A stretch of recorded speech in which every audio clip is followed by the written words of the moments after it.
The story of Robert Davila. You know who that is? No, you don't, because I do. 3 months ago, I gave khutbah in Fort Worth. I haven't been to that masjid in 4 or 5 years, and they invited me for some reason, and I went. And I gave khutbah there. My khutbah was about dua. An Egyptian fellow comes up to me, a young man came up to me afterwards, he goes, Allah fulfilled my dua today. And I said, what's your dua? He said, my dua was that Nouman Ali Khan should meet Robert Davila. I was like, are you Robert Davila? He goes, nope, I am not Robert Davila. Robert Davila is my friend. But I think Allah is fulfilling my dua. I was like, fire away, I want to know. Robert Davila is a young man who lives in a town 40 minutes past Fort Worth. He was a farmer, young guy. And he was hit with some sort of genetic disorder that kicked in later on in his life, and he became paralyzed from the neck down.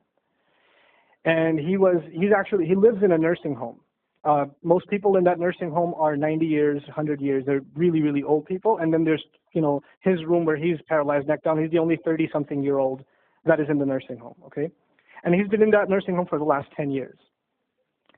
His family got a computer for him that's voice activated, so he can give voice commands, put a headphone on and Google stuff and search stuff so he can surf the web and find information. In his room, and by the way, staunch Christian family, the minister comes and prays for him every week and things like that. And his best friend was in the bed next to him. One of his best friends. He became best friends because he met him at the nursing home. This person was also paralyzed and he needed a new liver. Okay? A liver transplant. He was waiting for a liver transplant. And they used to talk about, God and things like that all the time. They were good friends. Finally, his best friend got a call that there's a donor available for the liver. So he's so excited. He goes, Robert, I'm going to miss you, but I'm going. I've got a donor. So they take his friend and they go into the operation, and his friend died at the operating table. Now his friend, who's also a Christian, the deceased friend, his sister, took one of the amulets of his friend, a crucifix, and she gave it as a gift to Robert. This is a reminder of your old buddy. So he hung it on the side of his hospital bed. Robert Davila lives a pretty decent life, and the nurses take care of him. He's a happy guy. And one day he goes to sleep and he sees a man in his dream. That man says his name is Muhammad. And he says, pointing at the crucifix, God did not send messengers so they would worship the messengers. God sent messengers so you could worship God. And Jesus was just a man. He walked in the markets and he ate food. He walked in the markets and he ate food, and the dream stopped. He only knows that Jesus was just a man. He knows there's a man named Muhammad that said that to him. He said that messengers came so people could worship God and not the messengers. This is all he knows. So he starts Googling Muhammad. He finds Islam. He takes Shahada. When he takes Shahada, he wants to learn about the Quran. So he goes on these chat sessions and finds somebody needs to teach me Quran. He finds a brother in Egypt that he gets together with on Skype to try to learn Arabic. Learn the Arabic alphabet. Once he learned the Arabic alphabet, he learned to recite the Quran. He memorized 10 surahs from his hospital bed. Then he said, I'm beginning to memorize the Quran, and I'm beginning to learn about this prophet, but I need to understand the Quran. So he starts Googling how to understand the Quran. And for some reason, he ends up on my videos. And he starts watching my stuff. And he watched almost everything. And then here's the kicker. In the nursing home, there was an Egyptian fellow that used to come in and do some repair work. The Egyptian fellow has his own awesome story. The guy had basically lost faith. He wasn't religious. The nearest masjid to him was 50 miles away, so he didn't really go to Jummah much anymore, but he felt a spiritual void, so he started going to the church just to feel closer to Allah. Raised Muslim. He goes to the church just to feel closer to Allah. He's passing by Robert's room one day and he hears وَالْعَصْرِ إِنَّ الْإِنسَانَ لَفِي خُسْرٍ. So he walks into his room and says, Robert, what are you listening to? Robert says, nothing. That was me. And the guy says, you're a Muslim? He goes, yeah, I became Muslim. And now this friend is in shock. How does Allah guide someone in the middle of Churchtown, USA, in a nursing home, with a crucifix on the side of his bed that he doesn't even have the physical strength to move.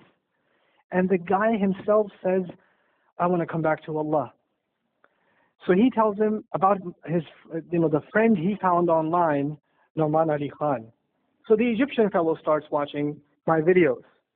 And then he says, I wish I could meet him one day. And he says, okay, I'll pray for you. And after 5 years, that Egyptian friend shows up at the same masjid that I haven't been to in 4 years. And after Jummah says, I think Allah wants to fulfill my friend's dua and my dua. So I said, I think He does. Let's go. So I took a few of us and we went. And we met with Robert. We had a beautiful conversation with him. And inshallah, for Eid, we're going to go to his nursing home again. The nursing home was pretty shocked. You're all here to meet Robert? Yep. Why do you want to meet him? He's an inspiration. Let me check if we can. They had to call the hospice administrator and all this stuff, and then eventually let us in. And Robert's in shock. And then I meet with Robert. We're talking, and I was like, "Hey, Robert, so I heard you memorize some surahs." He says, "Yeah. Can you recite one for me?" So he recited Surah Al-Asr. Not one of us was not crying. We're just in tears. When somebody turns to Allah, don't worry about the means. Guidance will come. Balance will come. I want to tell you some more about Robert because young guys are here. Young guys that play basketball. Young guys that are healthy. Young guys that have ambition. I told you what's his paralysis, from where to where?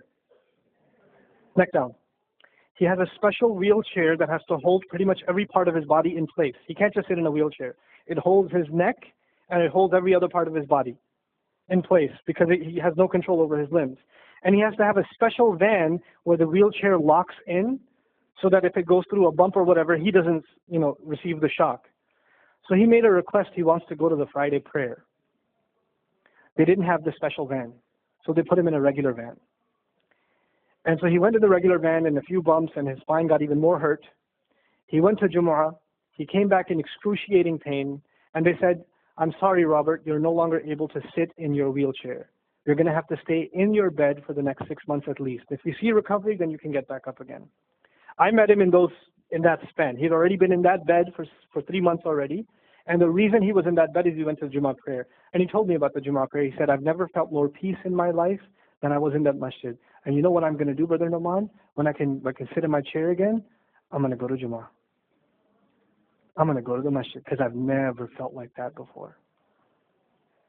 There's someone who has nothing but control over his mouth and his eyes. And he says, I only find peace in the masjid. And here we are.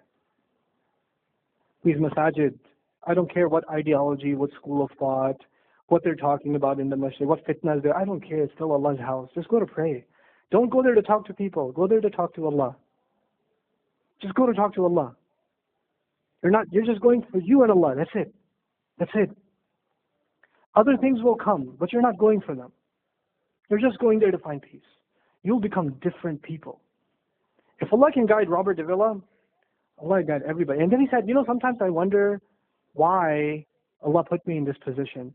And then I say to myself, what, am I kidding? Allah has given me so much. I'm so grateful for what He gave me. And if this is the way He was going to bring me to Islam, it's all worth it. So worth it. You have Muslims that lose a little bit of health and they say, why is Allah doing this to me? And this man, if you would think, nowadays atheists argue because of suffering, there's no God. If one man has a position to say, I don't believe in God. If there was a guy, why would I be in this position? It would be Robert Davila. That guy would say, I don't believe in God. If there was one, why would I be in this mess? And yet he's in this position, and I've never seen a face with more nur. Never. I've never seen a face that has more contentment on it. He's so satisfied with life. He's so happy. He's just happy. The last 7 or 8 khutbahs I've given are actually based on one sentence each on one sentence that he said in his conversation. Is that profound? He's a teacher to me. I consider him a teacher. He's my sheikh. Somebody says, who's your sheikh? I say, Robert Davila. Really? Is that a pizza place? Or no. The guidance is all around us. You don't have to get worried about what's not there. There's plenty there. You know what Allah did for the people of the cave? You know, He even guided them in where to sleep. You know, He even guided them on where to turn. As the sun was coming, they'd turn away from it. As the sun came from the other side, they turned the other way. Allah will guide you in your sleep when you make dua to Him. He'll even guide you in your sleep. Every toss and turn will be guided by Allah. Can you imagine? We shouldn't be skeptical in Allah's guidance. We shouldn't worry about how am I going to find balance. No, that's Allah's job to guide you. Your job is to talk to Him. Your job is to get sincere. That is the message I have for you. That is how we're going to find balance. Honestly. And if once you do that, once you become sincere to Allah, Allah will open doors. Allah will give you friends. Allah will give you teachers. Allah will give you access to resources, all of which are going to bring you closer and closer and closer to Him and to the truth and make life better for the people around you. This is really the gist of what I wanted to share with you. I don't want to speak longer. I've spoken too long already. I love